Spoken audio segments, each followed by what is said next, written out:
The Columbus Blue Jackets did the thing that I didn't think they were going to do, but definitely the thing they should have done. They have fired Brad Larsen. Let's talk all about it on today's Locked On Blue Jackets. You're Locked On Blue Jackets, your daily podcast on the Columbus Blue Jackets, part of the Locked On Podcast Network. Your team every day.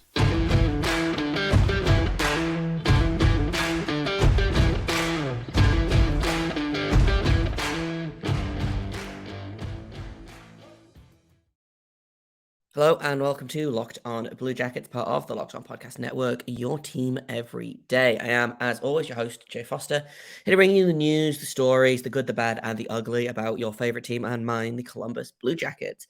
Before we get started, I want to thank everyone for making this your first listen of the day every day. Locked On Blue Jackets is free and available on all podcast platforms and also over on YouTube. So if you haven't hit subscribe over there yet, please feel free to do so. It helps me out. It helps you out. Everybody wins.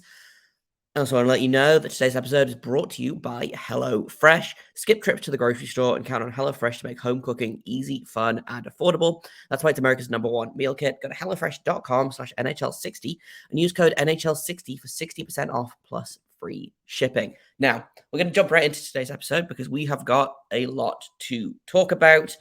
We have one thing to talk about, but I have a lot to say about it, which I think it's basically the same thing as having a lot to talk about, right?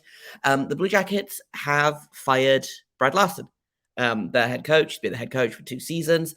I spent most of the last 3 months telling people why they were not going to fire Brad Larsen at the end of this season, and then the Blue Jackets turn around and make me look silly.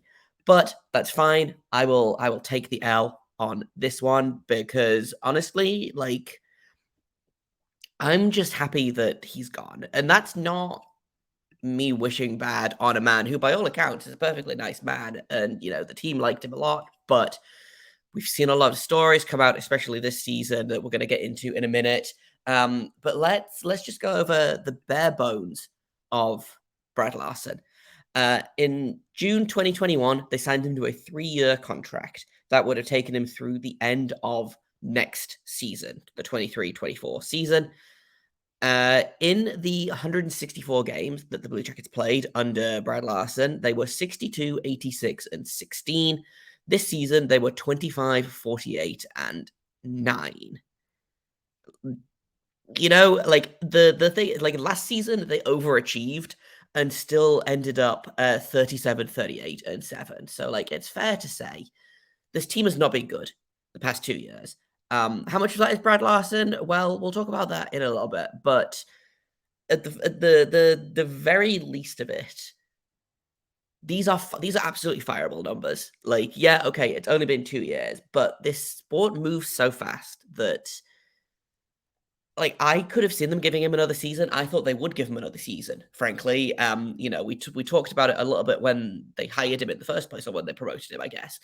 Brad Larsen was going to be much easier for the Blue Jackets to sign a contract with. He was going to come much cheaper than, I saw a lot. There was a lot of Gerard Gallant is the perfect fit for this team, and I agreed at the time. But the Blue Jackets thought they were going to be bad last season, and they were bad. Not as bad as they thought they were going to be, but still pretty bad. So it made sense that they didn't want to go out and spend a ton of money on a subpar roster.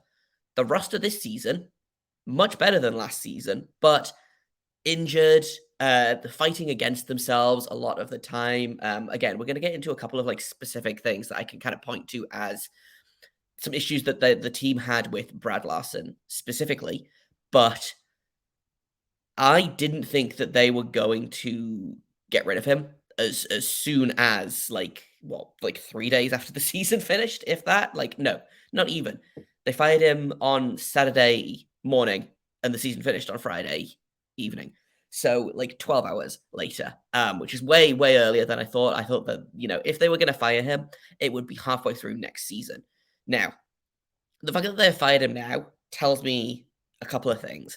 Number one, it tells me that the Blue Jackets expect to be better this season than they were the upcoming season. They expect 23-24 to be a much better season for the Blue Jackets. Because if they assumed that they were going to be a lottery team, it would have made sense to keep Brad Larsen around. They only have to pay one coach, I don't know what kind of money he's making, but I'm going to bet that it's probably on the lower end of the average that the NHL coaches are making. He's not going to be making the kind of money that Joel Quenneville was making, for example, or even the kind of money that, like I said, Gerard Gallant. He's not going to be making the kind of money that Gerard Gallant was making or is making with his current team. So I assumed that they would just keep him around, not renew his contract, and then very quietly just kind of find someone else, or as quietly as you can find a new NHL head coach. So that was kind of the first thing. Was I assumed that they were just going to keep him around because the Blue Jackets were probably going to be bad next season. This tells me that Jarmo Kekalainen has faith in the roster as constructed right now. And this is something we're going to kind of look at throughout the week, because I really want to take a look at what this roster could have done had everyone been healthy. You lose Zach Werenski 13 games in. You miss Patrick Laine is missing for 30 or more games. Jake Voracek goes down. They had like 4 season-ending injuries by mid-November. So this team, I would love to take a look at what this team could have done had they been fully healthy. And so we'll run some numbers. We'll do some hypotheticals, things like that. So, if Jarmo Kekalainen thinks this team is going to be better next season, it makes sense that they get rid of Brad Larsen now. Because you don't want to keep a coach around if you don't think he can match the roster. And so that's kind of the first thing here is Jarmo Kekalainen does not have faith in Brad Larsen to lead a good roster. If the team was going to suck next year, then they would have kept him around because of money and, all of the other things. He knows the team, blah, blah, blah. The way that they've done it, they're going to have to pay Brad Larsen an amount of money next season, I believe. They're also going to have to pay the new head coach an amount of money next season. So they're going to effectively be paying 2 head coaches for the upcoming season. And I don't think that they would do that unless they knew what was going to come. And I think what's going to come is this team is going to be much improved. Even if, Adam, and we'll get into drafting possibilities of the guys that are probably going to go top 4. Connor Bedard is probably going to be the only one that's in the NHL next season. I don't think the Blue Jackets are going to get Bedard, but even if they don't, I think they're going to be a better team. Even if they don't end up being able to rely on, the infusion of an Adam Fantilli or a Leo Carlson or even like a Matvei Michkov if they drop to 4th, So the team is going to be better, and so they need a better coach. The other thing is the timing of this makes me think that Jarmo Kekalainen has someone in mind. And I don't know who that is. I don't know what his thought process is. I don't know how close anything is to happening. In the press conference yesterday, he talked about how they're going to look at all the applicants and they're open to internal promotions and, they don't have anyone set in stone right now. I don't believe that. I don't think that Jarmo Kekalainen would just fire Brad Larsen without knowing or without having an idea of who he wants to replace him. Whether that is an internal applicant, whether that is, Peter Laviolette got let go like hours before Brad Larsen did, I believe. There's the possibility that guys like Sheldon Keefe are going to be available. Maybe Todd McClellan if LA has an early first round exit. There's options out there. And I wonder if Jarmo Kekalainen has his eye on someone that he is pretty sure is going to be available this time next month. So we'll see where that goes. But that's kind of to kind of sum that up, and then we'll go into an ad break. The firing of Brad Larsen right now tells me 2 things. One, it tells me that Jarmo Kekalainen thinks the team is going to be much better next season than they were this season, which I agree with. The second thing is that he says he doesn't know who he's going to replace Brad Larsen with. I call bullcrap on that. Honestly, I think he has an idea, whether that idea comes to fruition or not, but Jarmo Kekalainen is not the kind of guy that just does things and then is like, well, we'll figure it out along the way. He has someone in mind. Whether that someone ends up taking the job or not, we'll find out. But that's kind of where I'm at with what I'm getting from Jarmo Kekalainen and what he's implying with this move. In a minute, we're going to talk a little bit more about Brad Larsen this season. There's a couple of stories that I want to bring up. There's a couple of things I want to bring up. So we'll talk about that in just a minute. But first, I've got to tell you about today's sponsor, and that is Athletic Greens. I've been taking athletic greens for over a year now. I didn't have time to like come up with my own supplement regime. I was tired all the time. I was getting sick a lot, and I wanted to see what the hype around AG1 was about. They were extremely generous and sent me a month's supply to try, and I love it. I liked it so much that I have been buying it with my own money since then. And if that doesn't tell you that AG1 is worth buying, I don't know what will. So what is it? Well, it is one delicious scoop that you just throw in a cup of water. That comes with a little plastic thing. Scoop, throw it in a cup of water, shake the heck out of it, and you are getting 75 high quality vitamins, minerals, whole food sourced superfoods, probiotics, and adaptogens. It supports gut health, nervous system, immune system, energy, recovery, focus, aging, all of the things that you need to start your day off right. And right now, it's time to reclaim your health and arm your immune system with convenient daily nutrition. It is just one scoop in a cup of water every day. That's it. There is no need for a million different pills or supplements to look out for your health. And to make it easy, Athletic Greens is going to give you a free 1-year supply of immune-supporting vitamin D and 5 free travel packs with your first purchase. And all you have to do is visit athleticgreens.com/NHL Network. Once again, that is athleticgreens.com/NHL Network to take ownership over your health. Pick up the ultimate daily nutritional insurance. Welcome back to Locked On Blue Jackets. Thank you for making us your first listen every day. Locked On Blue Jackets continues to be free and available on all podcast platforms. Over on YouTube, please feel free to check us out wherever you think that we might be available. Every day is tomorrow. We are going to be talking about Brad Larsen again, and we're going to be talking about the team in general. So make sure you stick around for that. But we're going to start that off today. We're going to start that off now, in fact, and we're going to talk about some choices that Brad Larsen made this season that I want to talk about in a little bit more detail, because I've been talking about them all season, and I'm sure a lot of you know what the first big thing is going to be, and that is Brad Larsen relied too heavily on certain players to the detriment of the team. And I actually went to look up something else and found this stat. The 5v5 lines for the Blue Jackets this season, and I understand that there were a lot of injuries, a lot of shaking up. The line for the Blue Jackets that had the most 5v5 ice time this season was Eric Robinson, Sean Corrali, and Matthew Olivier. They had almost 400 minutes of 5-on-5 time. The second place is Gaudreau, Jenner, Laine, the de facto top line for much of this season. They only had fewer than 250 minutes. So almost 150 minutes less than the Robinson, Corrali, Olivier line. Now, I'm not an expert, and I think I probably value that line a little bit less than many people do. In no world should that be your top line at 5v5. And again, maybe this is like confirmation bias, maybe this is just because I was looking for it, but it felt like they were on the ice way more than basically anyone else to the detriment of this team. I cannot tell you how many times I would be kind of half paying attention to the game, would hear a goal go in, and then I would go and rewatch it a couple of times to kind of see what happened in terms of the breakdown. Oh, surprise, surprise, Corrali, Robinson, Olivier are on the ice. I think the defense was more egregiously bad for the Blue Jackets this season, but I understand why, because at a certain point, like, if your top two defensemen are Andrew Peeke and Eric Branson, like, there's only so much you can do with that. Do I think that they should have been the top two defensemen? No, but that's beside the point. Brad Larsen had a variety of lineup combinations, a variety of players that he could have chosen to use in basically any situation, and instead he chose to use the fourth line, who were just absolutely brutal. They finished the season with a Corsi for percentage of 43%.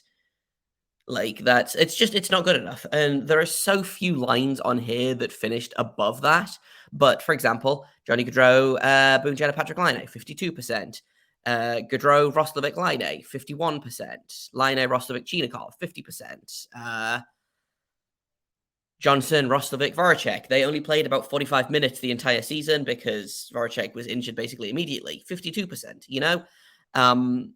Line Jenna Marchenko, 64%. Like all of these line combinations that we could have used, and instead Brad Larsen insisted on putting out this line because of like grit or accountability or consistency. And like, yeah, I get it. They were consistently bad all season. So if consistency is what you want, then sure, I guess that's it. But that to me is the biggest thing is when you're playing your fourth line grinders more than you're playing your young kids, specifically this. This is the thing that bothers me is those guys were frequently getting more ice time than Kent Johnson, who just finished a very good rookie season. They were getting more ice time than Johnny. In some games, they were getting more ice time than Johnny Goddamn Gaudreau. Like, I don't know. Like, what are we doing here? How is Johnny Gaudreau not leading your team you're leading your forwards in ice time every single game? It baffles me. The defense I get. The forwards to me is that's the egregious thing is that he had so many options and instead just kept going back to this one line because they were the only line that were completely healthy all season. They weren't like Robinson missed time, Crowley missed time, Olivier missed time, but for the most part, they were pretty healthy as a trio. Still, you cannot tell me that putting that line on the ice gives you a better chance to win than a line of, for example, Ken Johnson, Karamarchenko, and Cole Sillinger had a rough season. But again, I'm going to put that on the coaching. That's something we're going to talk about along the somewhere down the road, probably when we do Cole Sillinger's kind of season review. Is yeah, he had a bad season, but I don't think it's all his fault. I don't think most of it is his fault, but that's kind of the number one thing for me for Brad Larsen is over reliance on subpar players and a refusal to give the young players even a chance.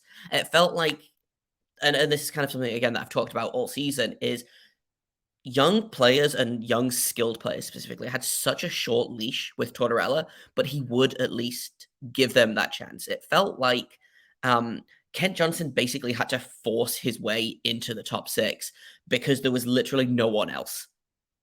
You know, and then once he was there, and once they realized, oh, okay, this kid knows what he's doing, this kid is good, blah, blah, blah, then he stayed. But it took most of the season. You know, I think it took like 40 games for him to fully trust Ken Johnson. Is Ken Johnson a perfect player? No, but I would take him on the ice over probably 70% of the team that we iced this season. So I don't know, man. It was just baffling. And I don't know if it was just, again, you go with what you're familiar with. They were together a lot. Brad Larsen jumbled the lines up a little bit, but there was that one line always stayed together and always seemed to get ice time regardless of anything else. So that for me is kind of Mark 1 against Brad Larsen's coaching decisions this season. Mark 2 is a little bit more kind of anecdotal. So I'm not going to spend as much time on it, but there was a tweet from a story that came out kind of maybe again midway through the season. Someone, I can't remember who, I feel like it was Erica Branson, said that there have been a lot of times that they have gone to practice and they have not known what the drills are going to be before the drill happens. And whether that's a case of they're getting on the ice and he's basically saying, okay, we're going to do this, this, and this, go. Or if it's a case of the NHL usually will have like, I don't know whether it's a case of they'll get a text in the morning before practice saying, hey, we're going to work on this, this, and this today.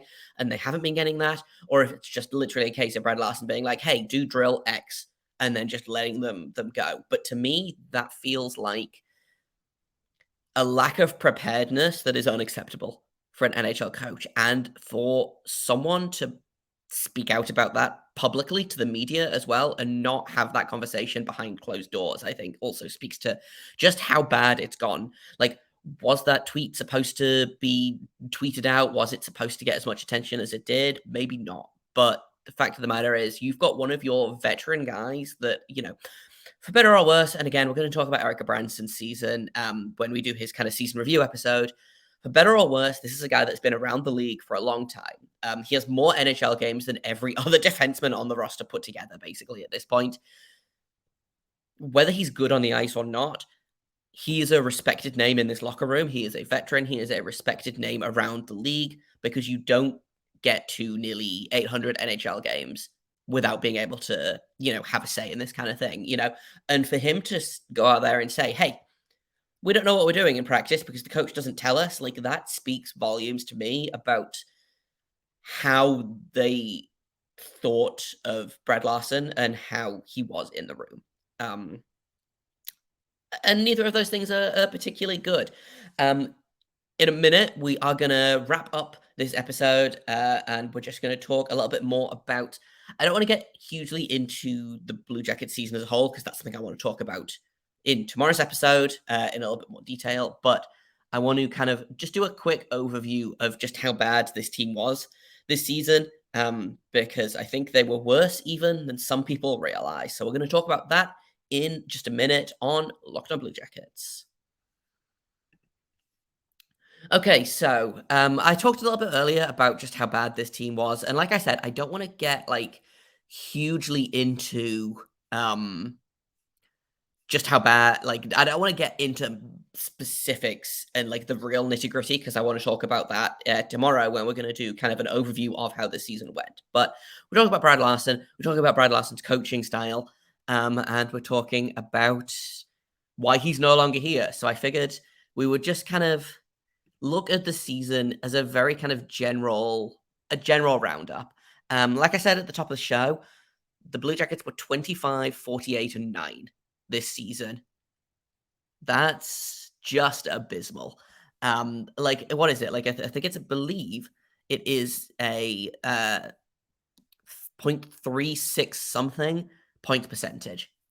Just atrocious, just a genuinely god awful. And like, I'm looking through the stats on Natural Stat Trick, just the basic game by game stats. The Blue Jackets had a winning record against 4 teams this season.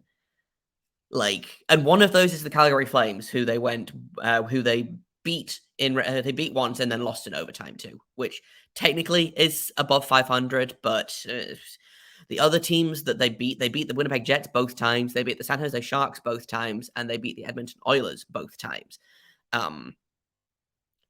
Teams that they did not get a win against this season: Minnesota, Seattle, Anaheim, Vegas, Colorado, Arizona, St. Louis, Boston, Tampa, and New Jersey. The Blue Jackets did not record a win against any of those teams this season. Like, brutal. Just genuinely brutal. And like, where do you go from there? This team was so bad this season. I didn't realize like how genuinely bad it was until I was looking at the numbers just now. I don't know how much of this is genuinely Brad Larsen's fault. I think there were things that he could have done to mitigate the problems. I think the Blue Jackets suffered with shaky goaltending, inconsistent goaltending. Jonas Korpisalo was very good and then injured. Elvis showed flashes of being very good, but was mostly injured. He missed some time due to his grandmother passing away. He was ill a bunch this season. He didn't play a lot. So, the Blue Jackets played 6 different goalies this season. So it's tough to look and be like, okay, well, the team lost a bunch of games and the goaltending was bad, and that's on Brad Larsen. Like, Brad Larsen, I don't think helped or hurt the goaltending. But there are a lot of things that Brad Larsen did do, and we talked a little bit about one of those things being the line combinations and who's getting a ton of ice time and who's not. But even beyond that, it is still like the law of averages state that, if your team has a player like Johnny Gaudreau, who was basically one of the only fully healthy Blue Jackets all season, and even he missed a couple of games. I think he played 80 of the 82 games, and that was more than anyone. So it's I don't know, man. Like, if you have Johnny Gaudreau on your team and Johnny Gaudreau is healthy, like, you should be winning more games. You should be scoring more goals than you are. In all situations, the Blue Jackets scored 213 goals this season and allowed 329. Now, yes, you can look at that and say, well, goaltending inconsistent, the defense was broken. But at a certain point, I think you have to look at the coach, because even before the injury started, the Blue Jackets was still just brutal. Let me see if I can pull up the rolling games for this season. So if we take the first kind of 10-ish games, because that was when they were mostly healthy, the Blue Jackets lost the first 3 games of the season. They lost to the Hurricanes, they lost to the Lightning, they lost to the Blues. They beat the Canucks, they beat the Predators, they lost to the Penguins, they beat the Rangers, they lost to the Coyotes, they lost to the Bruins, they lost to the Devils, and then they went out to Finland, lost 2 games against the Avalanche. That, I believe, if my math is right, is the first kind of 10 or 12 games of the season. They won a grand total of, 3 of them? Yes, they won 3 of their first 12 games, and that was with a healthy lineup. So even if they had a healthy lineup all season, this rough start probably would have smoothed out a little bit. They basically spent the entire season playing catch up because of injuries and because of a slow start. They didn't ever really get a chance to kind of hit the ground running, so to speak. But something in here just doesn't seem right to me. It's very easy to point at the injuries and be like, well, this team was bad because they were just so brutally broken. And yeah, that's correct. When you're playing a line in game 82 of the season, I picked out one line, and it was Bemstrom, who had 170 games of NHL experience. Yunu Luotu, who had, I believe, 25 to 30 games of experience, and then Putia, Knazko, and Svozil, who all were playing their second ever NHL game. So of the 209 NHL games in that five-sum, 170 of them belonged to Emil Bemstrom, So by the end of the season, they were just they were running on empty. But even at the start of the season, when they had a fully healthy lineup, barring Patrick Laine, who got hurt in game 1, Justin Danforth got hurt in game 6, I believe. The stats were still saying that this is not a great team. And I feel like Brad Larsen is, if not the main reason for that, then definitely a big part of why the Blue Jackets just couldn't seem to ever catch up with themselves this season. This feels like it's been a really negative episode of me just being like, well, Brad Larsen is bad, and here's why. I liked him as a person. I thought he said all of the right things at all of the right times. I liked him a lot last season. I think he overachieved with a subpar roster last season, and that lulled both him and ownership and fans and me and media into kind of this false sense of security of, well, if he can do that with a bad roster, what's he going to do with a better roster? You add Johnny Gaudreau, Patrick Laine was hurt for most of all of last season as well. If you get Elvis back on track, it's tough to look at the roster last season versus the roster kind of this season and go, how is this roster worse? And there's a bunch of reasons for that. And Brad Larsen is one of those reasons. He's not the entire reason, which is what we're going to kind of talk about a little bit tomorrow. Tomorrow's episode is going to be kind of a season in review of the Blue Jackets. We'll look at some numbers. We'll look at some standouts. We'll look at some MVP, some surprises, good and bad, all that kind of thing. And I realize that saying this is going to jinx this team massively. This team is a better team without Brad Larsen coaching it. I don't know who's going to be the coach next year. They probably will come and spite me and pick someone truly awful because I have said this, but I truly believe the Blue Jackets will have a better coach next season than they've had for the past 2 seasons. And if they can stay healthy, if they can figure out goaltending, if they can get a halfway decent coach, this team might surprise some people. But that's all I've got for today. Tomorrow, like I said, we are going to look at kind of a season in review. And later today, we're going to have a bonus episode, actually. I'm going to try our best to do kind of double episodes this week because I have a bunch of content that I want to get out. So we're going to do prospect profiles. We're going to do some draft coverage. We're going to look at the CHL playoffs, the second round of which is started rolling on Friday night. So we'll talk about all of that. So we'll try and get 2 episodes out for you, one in the morning and one kind of in the afternoon. So this afternoon, we're going to do a draft profile. I sat down this weekend with Patrick Bexell, who previously worked for McKean's, now is the European scout for Habs Eyes on the Prize, now independent. about Dalibor Dvorsky, who is a Slovak player who moved to Sweden basically at 14 to try and play his junior hockey there to try and give himself a better chance to get into the NHL. Super interesting story. So we're going to talk about that tomorrow. Nope, we're not going to talk about it tomorrow. We're going to talk about that later today. Thank you for listening. Thank you for making this your first listen of the day every day. Whether you are a first-time listener or an everydayer, I appreciate you. I've been Jay Foster. You can find me on Twitter at _Jacob Foster, JAKOBFORSTER. You can find this podcast at LO_Blue Jackets. If you have comments, questions, criticisms, you can email me at lockedonbluejackets@gmail.com. And until tomorrow, make sure you stay locked on.